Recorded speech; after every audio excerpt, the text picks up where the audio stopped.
নমস্কার বন্ধুরা, Bengali food জাংশনে আপনাদের সবাইকে আবারও একবার স্বাগত জানাই। কেমন আছেন সবাই?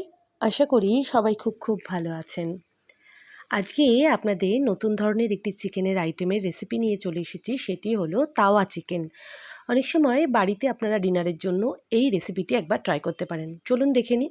এখানে নিয়েছি বোনলেস চিকেন, এর সাথে নিয়েছি ছোটো করে ক্যাপসিকাম কুচি, টমেটো কুচি, পেঁয়াজ কুচি, ধনে পাতা কুচি, এর সাথে কাঁচা লঙ্কা কুচি, রসুন কুচি, আদা ও রসুনের পেস্ট, টমেটো কেচাপ, পাতিলেবু, এর সাথে নিয়েছি কসুরি মেথি, জিরে গুঁড়ো, ধনে গুঁড়ো, টক দই, হলুদ গুঁড়ো, লবণ, চিনি ও কাশ্মীরি লঙ্কা গুঁড়ো। আর যেটি দরকার সেটি হলো তেল রান্না করার জন্য। আর তার সাথে নিয়েছি আদা স্লাইস করা। চলুন এবার রান্নাটি শুরু করি। প্রথমে বোনলেস চিকেনগুলো সামান্য নুন, হলুদ, কাশ্মীরি লঙ্কার গুঁড়ো ও অল্প লেবুর রস দিয়ে আমি একটু ম্যারিনেট করে রাখবো। মোটামুটি মিনিট 10 ম্যারিনেট করে রাখলেই হয়ে যাবে। ভালো করে মাখিয়ে নেওয়ার আগে আমি এর মধ্যে দিয়ে দেব সামান্য কসুরি মেথির পাউডার। এরপর সব কিছু ভালো করে মাখিয়ে নিচ্ছি, নিয়ে 10 মিনিট মতো রাখলেই আমাদের চিকেনটি ম্যারিনেট করা হয়ে যাবে। আজকের এই তাওয়া চিকেনের রেসিপি যদি আপনাদের ভালো লেগে থাকে তাহলে লাইক, শেয়ার ও কমেন্ট করতে একদমই ভুলবেন না। এরপর যেটি মেন দরকার সেটি হলো তাওয়া, যেটিতে আজকে আমরা তাওয়া চিকেনটি তৈরি করব। একটি বড় সাইজের তাওয়া নিয়ে তার মধ্যে আমি 2 টেবিল চামচ মতো বাটার ও 2 টেবিল চামচ মতো সাদা তেল দিয়ে দিলাম। আপনারা চাইলে পুরোপুরি বাটার বা পুরোপুরি সাদা তেলেও করতে পারেন, তবে বাটারটি দিলে গন্ধটি বেশি ভালো হয়। সমস্ত কিছু গলে গেলে এরপর আমি ম্যারিনেট করা চিকেনগুলো এর মধ্যে দিয়ে দেবো, দিয়ে হালকা নাড়াচাড়া করে রান্না করে নেব চিকেনগুলো।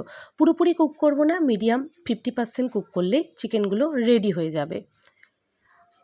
আজকে যদি আপনারা আমার চ্যানেলে এই রেসিপিটি নতুন দেখে থাকেন তাহলে চ্যানেলটি সাবস্ক্রাইব করে পাশে থাকা বেল বাটনটি চাপ দিয়ে দেবেন, তাহলে আমি যখনই কোনো নতুন রেসিপি দেবো আপনারা খুব সহজেই সেটি দেখে নিতে পারবেন। ব্যাস, চিকেনগুলো দেখুন 50% মতো রান্না হয়ে গিয়েছে। এরপর আমি চিকেনগুলো একটি প্লেটে তুলে নিলাম, আরেকটু তেল দিয়ে দিলাম তার মধ্যেই। এরপর দিয়ে দিলাম গোটা জিরে ফোড়নের জন্য। এরপর দিয়ে দেব কেটে রাখা পেঁয়াজের টুকরো। পেঁয়াজটি আমি কিন্তু খুব ছোট ছোট করে কেটে নিয়েছি, দেখতেই পারছেন।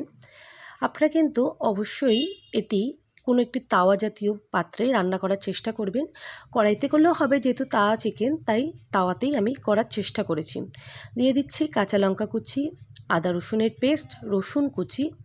এরপর দিয়ে দিচ্ছি, ভালো করে নাড়াচাড়া করে নিলাম।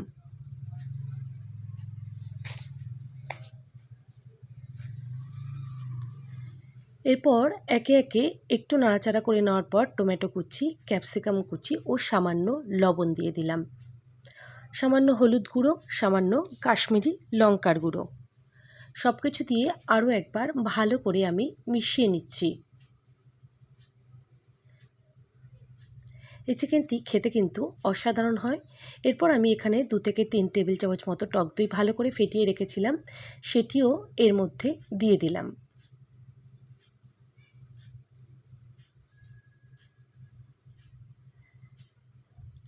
সব কিছু একটি খুন্তির সাহায্যে ভালো করে আমি মিশিয়ে নিচ্ছি।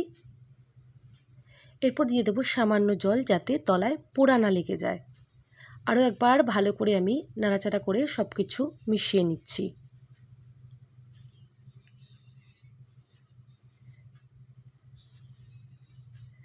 এরপর একে একে আমি মশলাগুলো দেব। তার মধ্যে দিচ্ছি 1/2 চামচ ধনে গুঁড়ো, 1/2 চামচ জিরে গুঁড়ো। এরপর দিচ্ছি 2 থেকে 3 টেবিল চামচ মতো টমেটো কেচাপ। এটি দিয়ে আরও একবার ভালো করে মশলাগুলো কষিয়ে নিচ্ছি।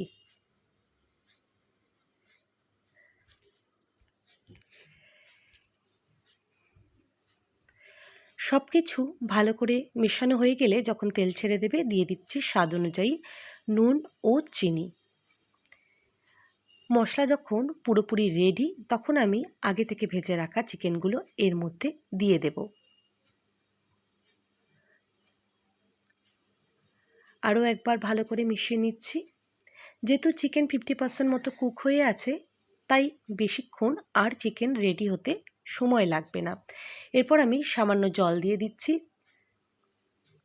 এরপর হাই ফ্লেমে এটাকে কুক করলেই আজকে আমাদের তাওয়া চিকেন রেডি হয়ে যাবে। দেখুন জল পুরো টেনে নিয়েছে এবং সুন্দর একটা গ্রেভিও চলে এসেছে। এরপর ওপর থেকে কসুরি মেথি, ধনেপাতা কুচি ও চাইলে আপনারা কাঁচা লঙ্কা কুচিও ঝালের অনুযায়ী দিতে পারেন। আমি এখানে আদা স্লাইস দিয়ে দিয়েছি, এটি আপনারা অবশ্যই দেবেন। এটি মুখে পড়লে খেতে কিন্তু খুবই ভালো লাগছিল।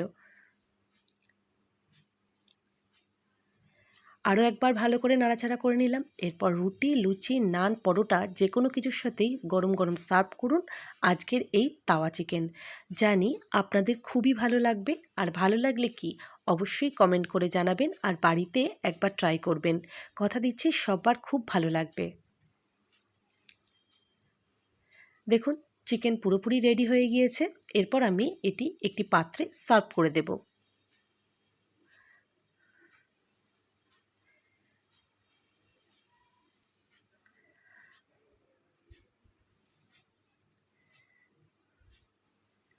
খুবই লোভনীয় হয়েছে আর তার সাথে সুস্বাদুও। আজকে সবাইকে অসংখ্য ধন্যবাদ ভিডিওটি দেখার জন্য। সবাই ভালো থাকবেন, সুস্থ থাকবেন। শুভরাত্রি।